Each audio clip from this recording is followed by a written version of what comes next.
restricted terms of reference to look into the classes of states member, constituencies and mandates, the number of states members and their terms of office. And our work has now come to an end, and the purpose of this presentation is to give a brief overview of the recommendations which are contained in our final report. We have tried throughout the last 9 months to be as open and transparent with people as possible.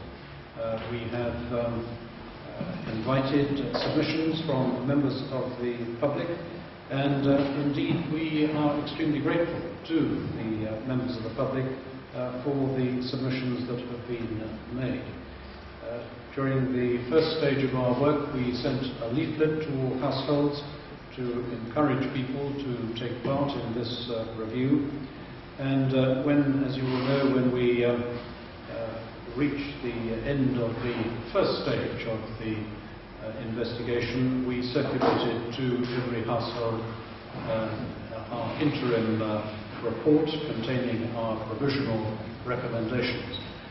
Those provisional recommendations were the subject of discussion at each one of the parish or public halls of the island.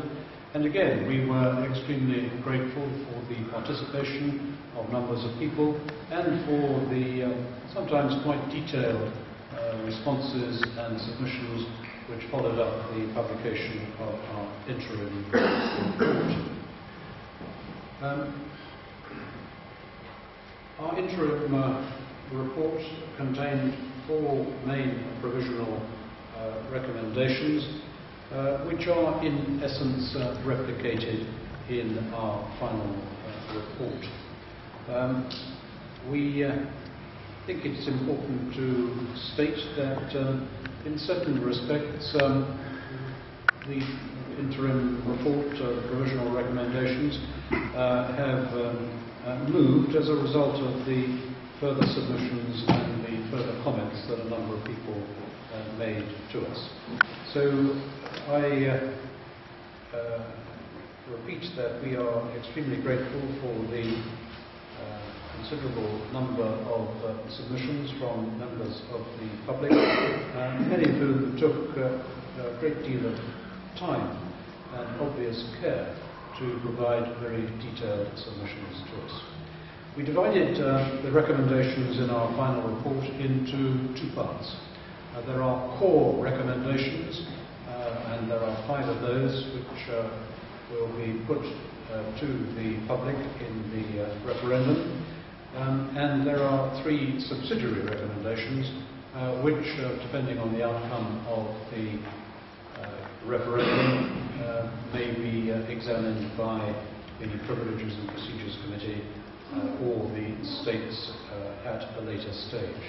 So I'll now hand over to my Vice Chairman, Mr. Colin Storm, who will explain the core recommendations which are contained in our final report.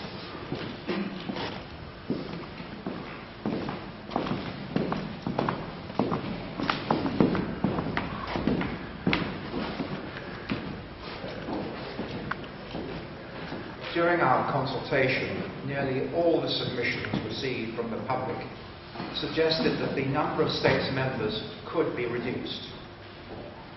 Although we recognised the strength of feeling, we were nevertheless careful to look at the required number of states members objectively, as we were conscious that when asked, the public in any jurisdiction might always express the view that there should be fewer politicians.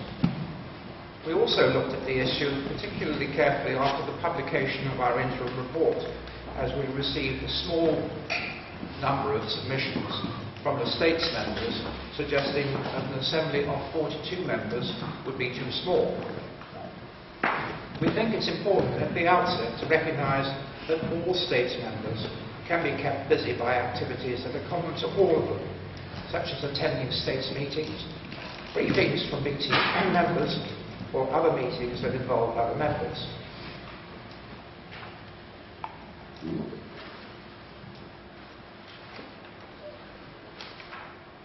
These meetings take the same amount of time for all members, and therefore occupy members' time irrespective of how many members there are. We've therefore looked at the separate roles that must be filled by members if the current system of government is to operate effectively.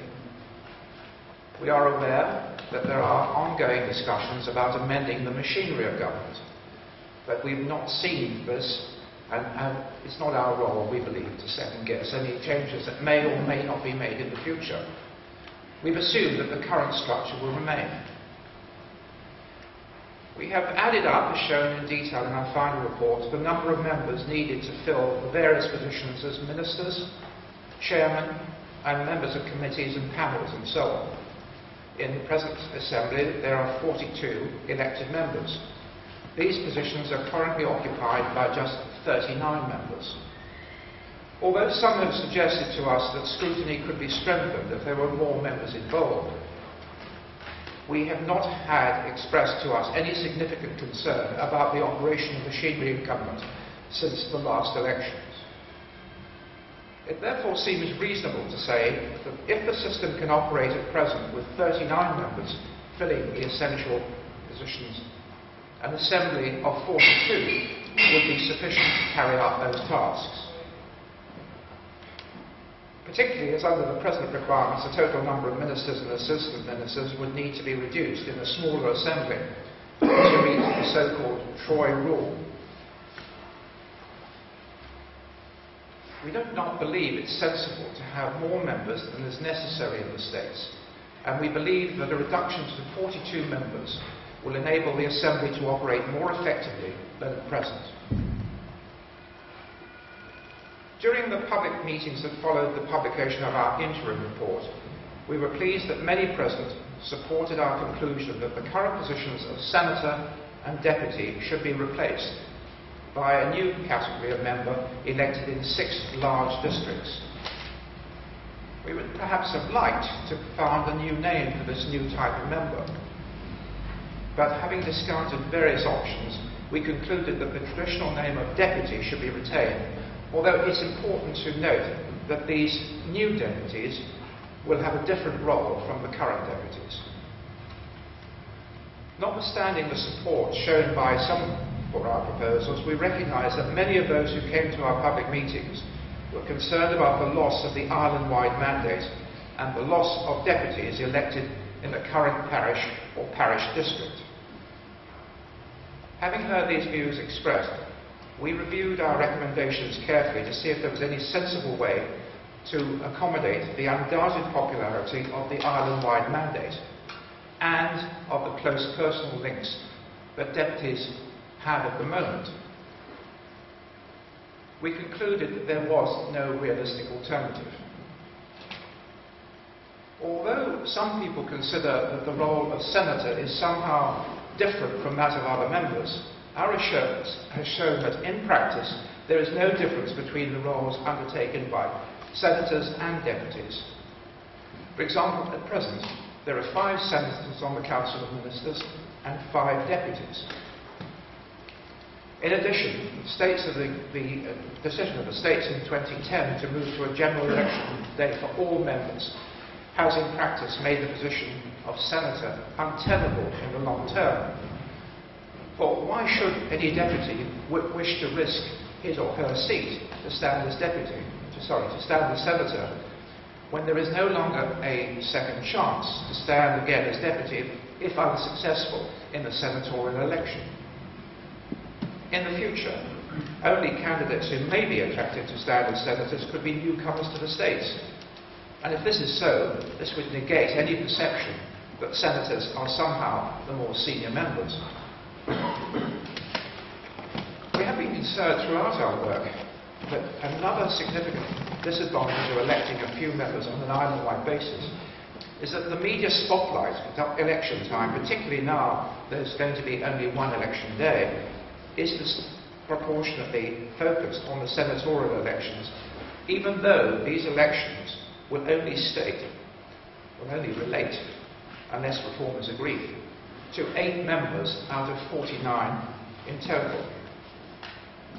There's also danger, under the present system, that the elections for deputies become dominated with very local issues, in the parish concerned, meaning that candidates are not exposed to questioning on the big issues facing the island as a whole. Although some people have suggested to us that it would be desirable to keep a small number of senators alongside other categories of members, we believe that this would not be a sensible compromise, as the elections for the small number of members would continue to dominate media coverage to the detriment of the elections for other members who, once elected, would vastly outnumber the members elected by the whole island. We also believe that our proposals will lift the level of debate for all members elected in the 6 large districts. In July, we visited Guernsey, where a similar system has been in place for the last 3 elections. And we were reassured to learn that in Guernsey elections, about 80% of the issues raised at the hustings in each district relate to island-wide issues and not to narrow parochial issues. We believe the likely presence of candidates in each of the 6 large districts who are, for example, ministers or chairman of committee or panel will ensure that issues of island-wide importance are discussed at all elections in the districts and not just in the island-wide election for a few members, as at present. Jersey, in the future, faces significant challenges, and the States Assembly must attract members who are willing to consider and deal with the big issues that are facing the island. Some suggested to us that the loss of the island-wide elections risked bringing down the level of debate in elections. But our view is totally to the contrary, as the level of debate will be significantly increased for a much wider number of states members, and this can only be a positive way forward. Except that some people in the island value the very close link with a dedicated deputy or deputies for their parish or parish district. But we consider that the move to large districts will, in fact, give voters a greater choice. Electors will have a number of members to approach on constituency matters, and there is no reason to suppose that the deputies elected to represent several parishes will not play an active part in the life of the parishes they represent. Although it might have been possible to design districts that cut across parish boundaries to obtain an exact mathematical division of the island into 6 equal areas, we recommended that the parish boundaries should be used in the creation of the 6 large districts. This still enables a degree of voter equity between the districts, which is within the recommended international standards, as explained in our full report. And it also respects the island's strong parochial tradition.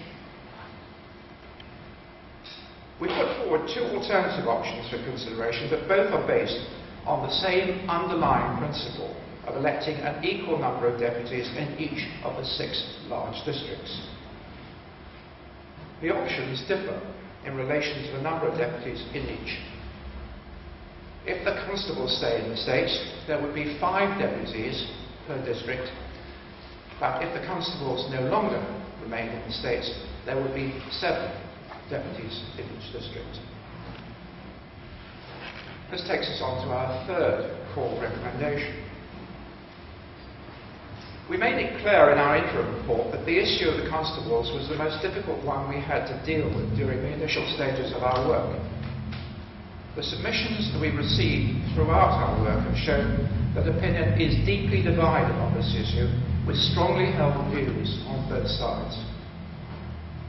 During the public meetings, we were criticised by some for not having come to a definitive conclusion one way or the other on whether or not the constables should remain as members of the states. But in line with the general split in public opinion on this issue, there were, of course, opposing issues as to what we should have recommended. Some thought that we should have discounted any option that included the constables, and we made it clear in our interim report that voter equity will be worse than it is now if the constables remain alongside a system of 6 large districts with 5 deputies in each. Others felt so strongly that the constables should remain as the key representative of the states of their parishes, that it was quite wrong of us to even suggest that constables should lose their right to sit in the assembly. Having heard all the opposing views, we concluded that our interim recommendation had to stand, namely, that the only way to resolve the issue of the constables is to allow the electorate to determine the issue in a referendum. There are strong arguments on both sides. The principal argument for removing the constables from the states is that their presence prevents the creation of a system which members of the states represent constituencies of roughly equal size. In addition, a number of submissions suggested that the constable's main role was in the parish, and that as a result, constables give less priority to their state's work. On the other hand, almost everyone who made this submission recognised that the parishes play a vitally important role in the life of the community, encouraging honorary and other public service, and providing a focus through the parish or public hall for local sporting, charitable and cultural activities of many different kinds. The constable is the head of the parish and is seen by many as an essential link between the parish administration and central government. Some feel that removing the constables from the states would have the potential side effect of undermining the current vibrant parochial system. We've concluded that the public must weigh up the relative merits of the arguments on both sides and make a decision in the referendum. There is also one other issue relating to the position of constables that we believe needs to be clarified. There was some confusion after the publication of our interim report about the position of the constables in the option proposed by the Commission, which includes the 12 constables alongside 30 deputies elected in 6 large areas. Some of those who spoke at meetings or made a submission to us thought that the constables should be counted as part of the total number of representatives in a particular area. For example, some thought that District 5, which brings together 4 parishes, would have 9 representatives under these proposals. And we would like to clarify, it's important for us to clarify, that it is not possible to look at the totals in this way. The parish of St. Juan, for example, is in District 5, but the constable of St. Juan, if the constables remain in the states, will never represent the electors of the other 3 parishes in that district. His role would simply be to represent the people of St. Juan. Trying to count the constables in the overall district totals simply does not work. We've never tried to hide the fact that if the constables remain, the imbalance of rural areas versus the town will increase. We hope our 4th recommendation is straightforward. The states agreed in 2010 that a general election for all members of the state should be introduced from 2014, so that the electorate have the ability, as in most jurisdictions, to vote on the entire membership of the Assembly at the same time. We agree that this is an important democratic principle that outweighs any perceived advantage of staggered elections that some have suggested to us would be preferable. In 2010, the states also agreed that a 4-year term of office should be introduced for all members, and we agree that this is a sensible compromise between the current 3-year term, that many agree is too short, and a 5-year term that may be too long. We therefore recommend that the decisions of the states on these 2 matters should be affirmed. On our next core recommendation, we go on to say that throughout our work, we've been very conscious of Part 4 of our terms of reference, which makes it clear that our recommendation should be put to the public in a referendum. We believe this is a very important part of the reform process. And we hope that states members will agree to let the electorate decide whether or not they support one or other of the reform options without seeking to amend our recommendations. Having proposed in our interim report that the issue of the constable should be decided in the referendum, we've considered very carefully the concerns expressed about this proposal at our parish meetings.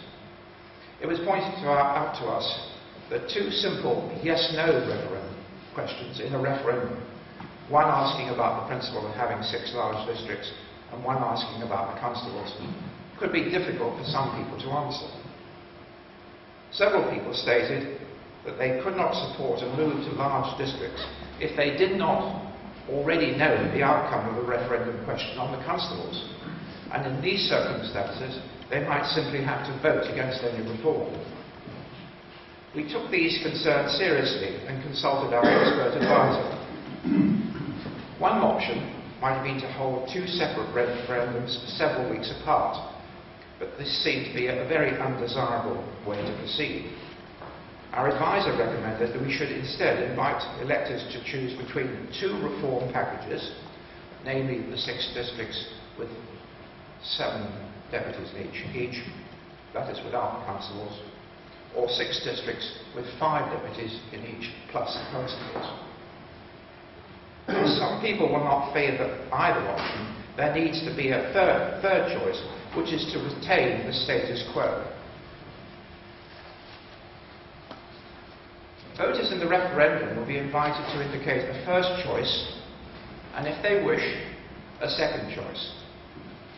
If no option obtains more than 50% of the first preference votes, the option with the least votes will be discounted, and the second preference votes from that option will be reallocated between the 2 remaining options to achieve a final result.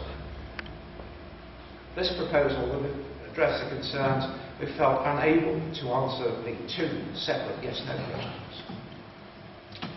The full text of our proposed referendum questions, as agreed by our expert advisor, by the UK Electoral Reform Society and by the Plain English campaign, is set out in our final report and in the summary leaflet. Some people suggested in the public meetings that other questions should also be put to electorate in the referendum. Some suggested, for example, there should be an additional question on the island-wide mandate. We do not accept these criticisms. The Electoral Commission was established to undertake in-depth research and consultation and come up with what it considered was the best overall solution for the island. We've done that work, and the referendum is a judgment on our proposals. It cannot be in the form of a joint opinion poll on a range of options. We accept that not everyone will like our proposals, but the recommendations we have made are those which we believe, generally and unanimously feel, are the best for Jersey. If any electors feel strongly that we have come up with the wrong solution, they can, of course, simply vote against our proposals. The Chairman will now go on to talk about these subsidiary proposals and the next steps.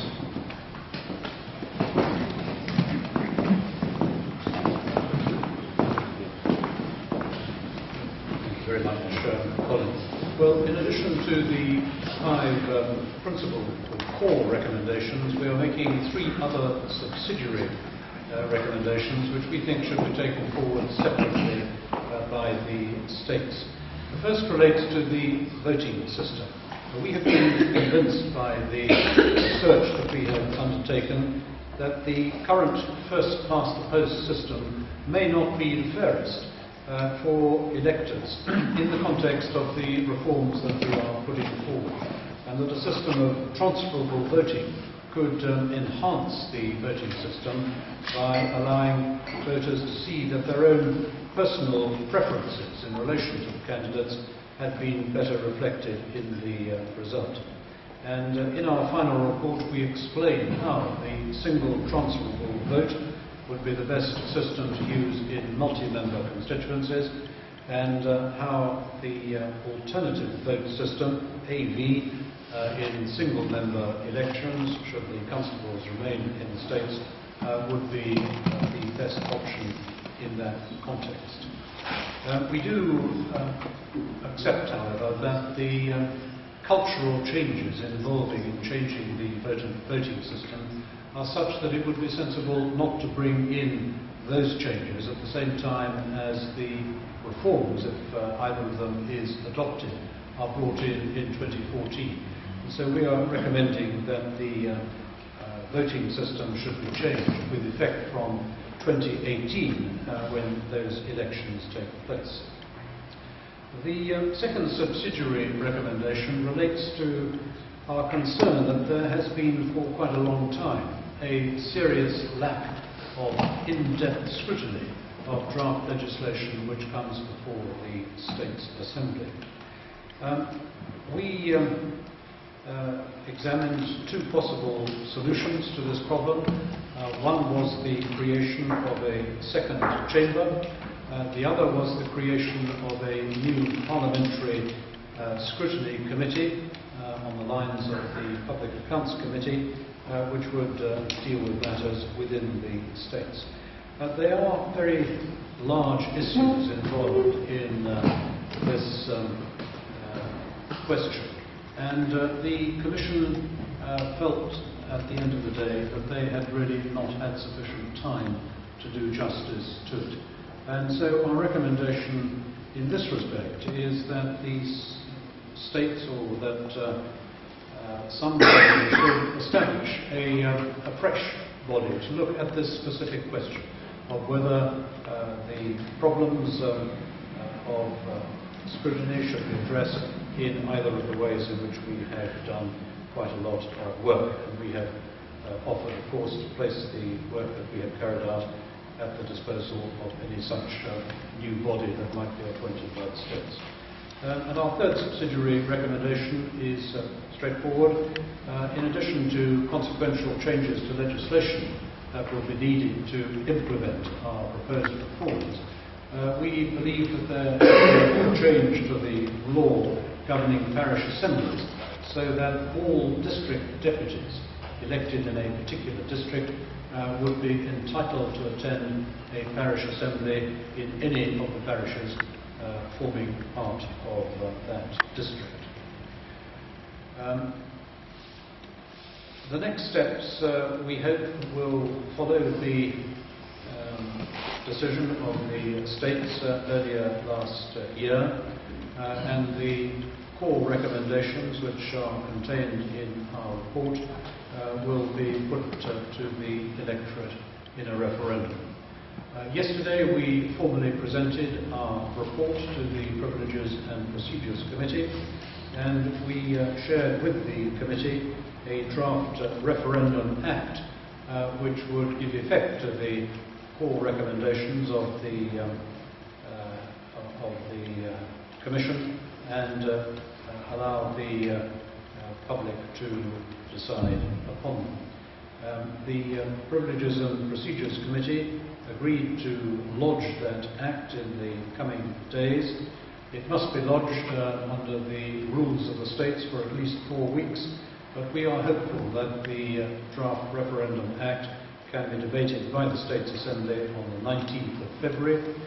That would then enable the referendum to be held on Wednesday the 24th of April 2013. There will, therefore, if that programme is followed, be a period of about 8 weeks between the adoption of the Referendum Act by the states and the date of the referendum. We hope that during that period there will be a lively and well-informed debate which will help to engage the people and will lead to a high turnout during the referendum. Clearly there will need to be some independent and objective public information which we envisage will be put out by the civil service or by the state's rep.